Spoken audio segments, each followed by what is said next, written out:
Buongiorno a tutti signori, bentornati sul nostro canale I Signori di Napoli. Oggi in questo video vi voglio dare gli ultimi aggiornamenti riguardanti il calciomercato nel Napoli che si preannuncia esplosivo per la prossima stagione. Attenzione perché De Laurentiis ha accelerato per due nomi che potrebbero portare il Napoli a un livello, a uno step successivo e diciamo far felice finalmente il nostro allenatore Antonio Conte. Detto questo, rimanete fino alla fine signori perché sono due nomi veramente esplosivi, due aggiornamenti di mercato pazzeschi.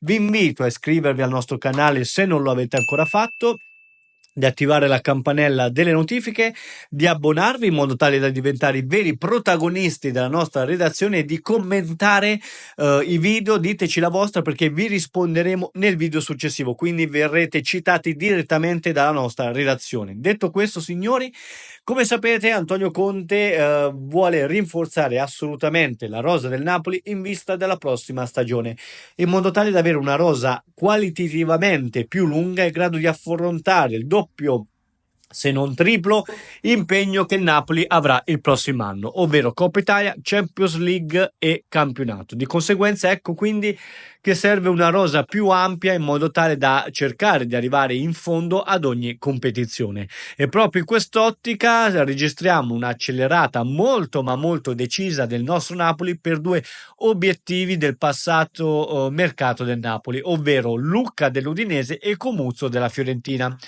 Lucca è considerato il centravanti perfetto per Antonio Conte, in grado di sostituire, di prendere in mano le redini dell'attacco napoletano. Giovane, italiano, e quindi si ricollega un po' al discorso di italianità che vorrebbe portare De Laurentiis a Napoli, e quindi attenzione perché registriamo una significativa accelerata nella trattativa con i Pozzo per portare in azzurro Lorenzo Lucca. Ditemi cosa ne pensate di Lucca, se secondo voi è un nome giusto per il nostro Napoli.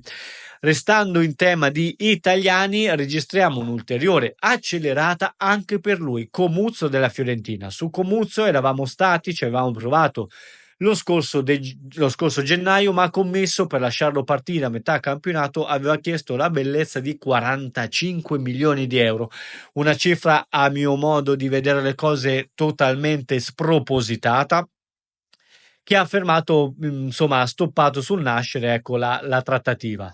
Detto questo, però, De Laurentiis vuole portare in azzurro Comuzzo, e lo stesso giocatore è considerato da Antonio Conte perfetto per il suo stile di gioco, comunque un difensore giovane, ma allo stesso tempo che mostra una significativa esperienza nel campionato italiano, in grado di leggere molto bene le situazioni e quindi ecco di molto forte anche soprattutto nell'anticipo, una caratteristica che Antonio Conte predilige per i suoi difensori centrali.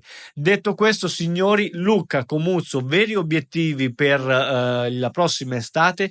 La trattativa in questo momento è già infuocata, nel senso che stiamo già per presentare le prime offerte ufficiali rispettivamente a Comisso e ai Pozzo. Vedremo se Lucca e Comuzzo saranno i primi due colpi del prossimo calciomercato estivo del Napoli. Detto questo signori, come vi ho già detto, commentate, ditemi la vostra, se secondo voi i due giocatori sono due profili giusti per il nostro Napoli, in modo tale da parlarne insieme nel video di domani. Grazie per essere stati con noi.